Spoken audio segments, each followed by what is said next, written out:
November ballot. So. They got well over the amount they needed, right? Yes, like at least twice. Yeah. So we're training 100,000 people, and then for the next 6 weeks, move on, and our training partners are trying to coordinate actions across the country. I will tell you that this is more than a 6-week commitment if you really want to see the types of change we're probably thinking about. But that's, at least right now, that's Move On's commitment to helping organize. And they do have some good tools, so I would encourage all of us to make use of them while they're here. I don't know what the next step will be, but coordinated actions that produce change often take a year or two or several years to actually come through to fruition. It just requires decades. Yeah, exactly. So this is not, we didn't get into this situation overnight, and we're not likely to get out of it overnight. That's kind of the lesson there. And I just need to frame the 6 weeks as far as I don't think that's going to get us to our end goals. But that's where Move On is trying to help us in the next 6 weeks. So what I'd like to do is to hear from each of you guys about who's here today, if you're representing an organization. That's part of what I'm trying to capture here on this nasty looking chart, but it's like, what organizations do we have represented here? What actions are those organizations contemplating in the next 6 weeks, or through summer, or whatever's relevant to you? And then, like, what sort of roles do you need fulfilled in those organizations to carry out those actions? I've already filled in some of those for you, but anyone want to start with introductions? We'll just go around the room one direction or another. I can start. Okay. I'm Elias. Just moved here from the mainland a couple months ago with the UFCW, Local 480. Can you speak a Oh yeah, I'm sorry. My name's Elias. Moved here recently from the mainland. I'm here for the UFCW, Local 480 over in Oahu. And I don't know there any kind of plan because I just started working there, and I live on this island, so I attended. Okay. What kind of union is that? It's food and commercial workers for grocery stores. A lot of the Foodlands, Sack and Save, Safeways, on all the islands. So food and produce workers, is that? Well, most of the stores we have all the employees, not the managers, obviously, and then some of the stores, some of the smaller stores, we don't have the clerks. There's a different union that has like the clerks, the cashiers, and stuff like that. We have the meat workers, seafood, deli, bakery, all that stuff. Okay. So is that the heart of your passions? Is the saving the unions? Part of my passion personally is just to help people be able to live and be happy with their life, and this was a good way to, kind of represent the people. So. And what do you do for the union? I'm a service rep. So basically, I go around to the stores and make sure everything's okay, make sure they're all being treated okay, being scheduled what they're supposed to, given their vacation, all that kind of stuff, and keep everything updated. And like I said, I'm just starting, so I've done this before, a different aspect of working for the union. I did organizing in my past, which I didn't quite like as much. I like this better. It's more personal, more, getting to know people and getting to know their issues and stuff like that, so.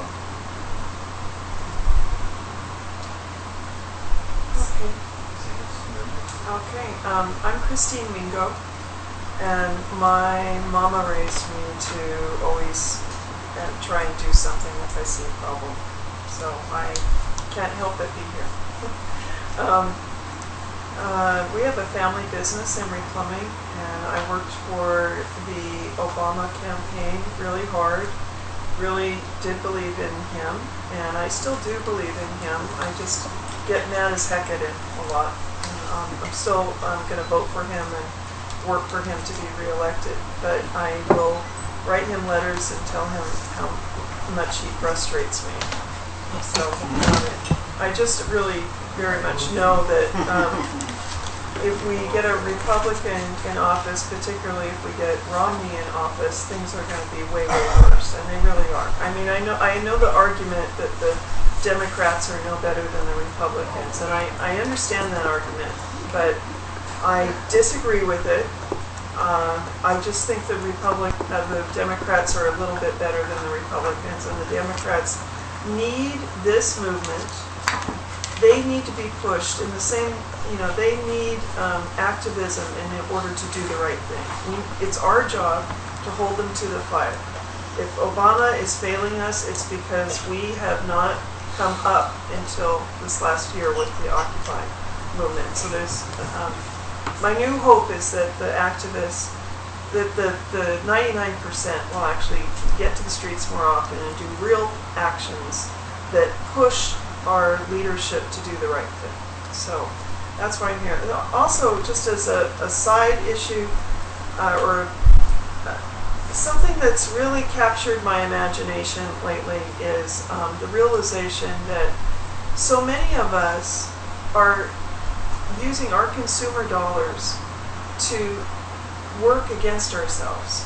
I'll take it for an example. If you've ever used FedEx, UPS, Johnson & Johnson, AT&T, State Farm Insurance, a lot of folks that I use a lot, then you'll realize that if you are against these laws that are these stand your ground laws, our money is going to create those laws. It started in Florida in 2005. They now have these stand your ground laws in 26 states, and that's because of a group called ALEC, which is, help me. The American Legislative Exchange Council. Okay, well, they're probably one of many bad guys as far as I'm concerned, but they found a really weird niche. They're a nonprofit group, and they say that they're nonpartisan, which is a bunch of BS.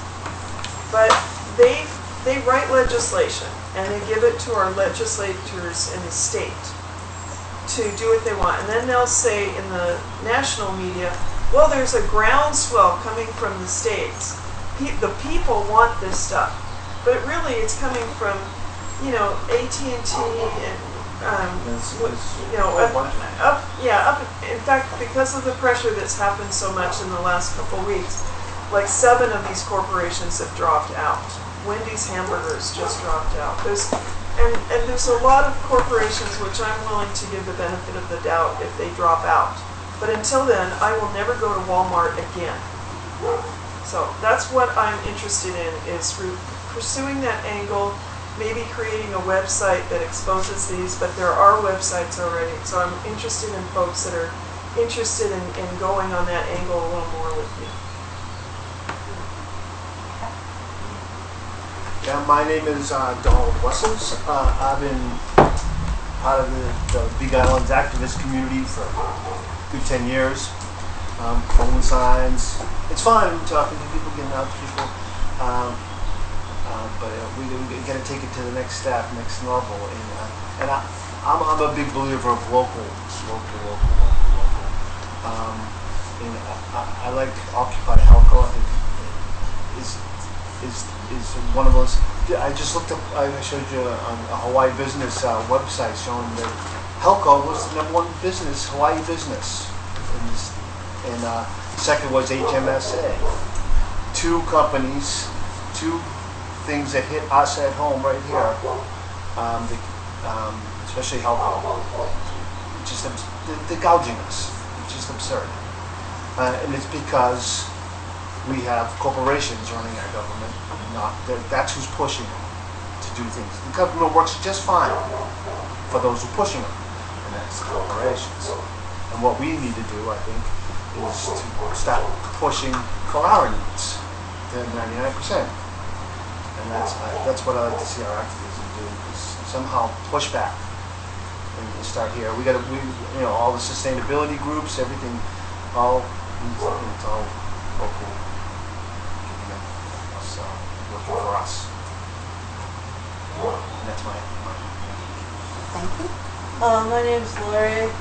I feel totally ripped off by all these big companies like AT&T. Like I'm one of the people that have unlimited data, and they started slowing my data down. So it's not really unlimited because I can't do everything on it that I would normally do if they didn't slow it down. So I don't really understand what the word unlimited means because it doesn't seem like I have it.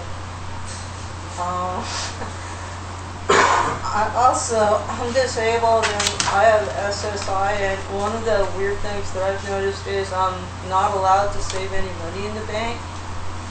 Like last year, I somehow made $1 interest, so the county housing added that dollar onto my rent, so I have to pay that extra dollar I made in interest over and over and over again, which I think I paid $24 already for the $1 that I made in interest. And then, I'm not allowed to have more than $2,000 in the bank. If I'm like 1 cent over, they take my check away. And then if I accumulate like $700 in savings, they start to investigate me. So I have a bank account that I'm not allowed to have any money in. Sure.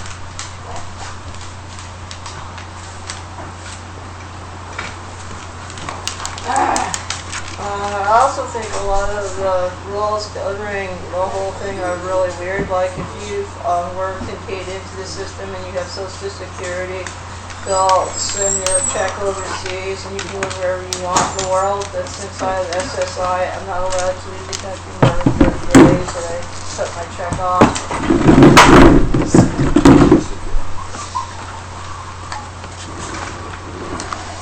And they make it where I never get ahead. It's like I had just gotten a raise with my SSI check, so they cut my food stamps to compensate that raise, so my income would be the same. And right now I'm involved in a custody battle for my granddaughter, and I actually feel that I'm not going to get her because I don't have any money. And they asked me all kinds of questions that I couldn't really answer, like, how much do I pay for clothes every month, and just all kinds of stuff. And I live on less than $700 a month. So I don't know how they figure all this, but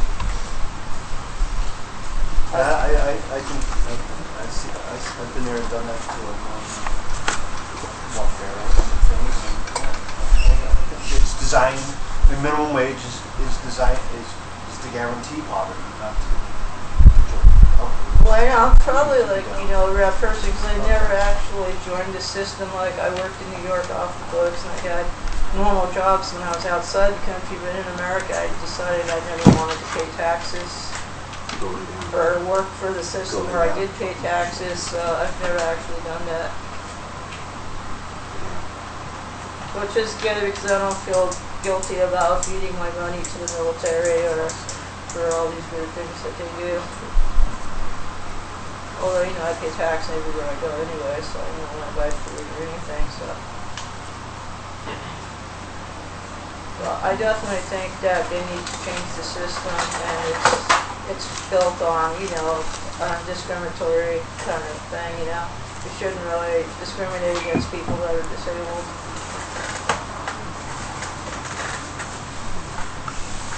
Thank you. I'm Elaine Partlow. I just kind of feel like I've been sitting around and complaining and not actually doing anything. So I went out a couple times and waved signs at the Occupy Hilo, and it was fun, and I felt like I was belonging to something and doing a little something anyway. And so I thought, well, I can pursue this. It's time in my life to make a change, to help get these things done. Besides signing petitions online and making little donations and complaining to the people that are sitting around. So that's what I'm doing. We'll learn now, hopefully today, what more I can do. I've been an activist for a long time, but when I moved here 7 years ago, no TV, no radio, no news, no nothing. But you still hear, and you still know what's going on. And so it's another war in a different place. I mean, it's like it doesn't change. So anyway, when the Occupy movement started, I thought, oh my God, there's a chance that we could actually really do something. So I went down to Hilo, and I got tired of driving to Hilo and staying for the meeting and blah, blah, blah. So I stopped going to Occupy Hilo. And I have a really good friend who's in San Diego who's really into the Women Occupy. They are doing fantastic things, and she lives in Hilo, and she's going to be returning hopefully someday soon. And she has all kinds of information. They take songs and they change the words and they go around and they sing. I mean, they're like doing it. So I keep getting these emails, and I'm going. So one day, it came to me, and I've been praying, and it was like, well, why don't you make a sign? Go out in front of the entrance of Malama Market and email a few and that's what I did. So that was about 7 weeks ago, and that's Occupy Pahoa. And now, Steve and Andy Sparks are involved, and I don't know if you know them, but they're fantastic, really knowledgeable, really awesome. And this other woman, Jane's coming, Tina has come, Lance has come, and people are starting to actually notice. And the first Friday of the month, me, my yoga teacher, and a friend from Jennifer Ho from Hilo, we went with Jim Albertini, and we did yoga for peace. And you want to tell that little story? Oh, I have a friend who went. I told him I was going to this event. Oh, you're doing yoga for peace. I saw people sitting down there in front of the post office. So people do see you. There were 3 of us in this little thing, and so we hopefully will do a lot more yoga for peace here in Pahoa. I brought these. We have 2 goals of Occupy Pahoa. One is to increase our presence in Pahoa. So that's what these are for. We can give them away, blah, blah, blah. Our goals are small, and our other goal is to keep ordering these and handing these out, and people love it. They're like, oh yeah, give me one, and it gets them involved. And we're open to whatever anybody wants, whatever issue, we're just open. We're there and we're open. Every Thursday from 3 to 4:30 at that Malama entrance. I don't know if you saw Jahnava, or Jahnava. I never say it there. I'm so sorry. I created a page specifically for Occupy Pahoa on Facebook. So I'm on dial-up, so sometimes I'm not too much on the internet, but I try to get on there because of the Occupy movement. Yeah, nice to see And you. there's Occupy Puna too, that somebody started. I'm Kalia, and I grew up in Utah. So I'm interested in this election coming up because I know Romney's going to be one of the participants. And I grew up in Utah and we were hippies. My father was a First Amendment law lawyer, so we were major politicos forever. And I left there because of that. So I know that there's a lot of stuff going to come up this year because of this election. And I want to be part of the Occupy movement because I think it's a good way to get out the information that needs to be heard. I love the communication, the way you have to, it's the callback, call and response. It's a great way to communicate. I hear it, people hear it, so I'm really interested in that. I've been in Puna for 31 years, and I've worked with Bob doing anti-geothermal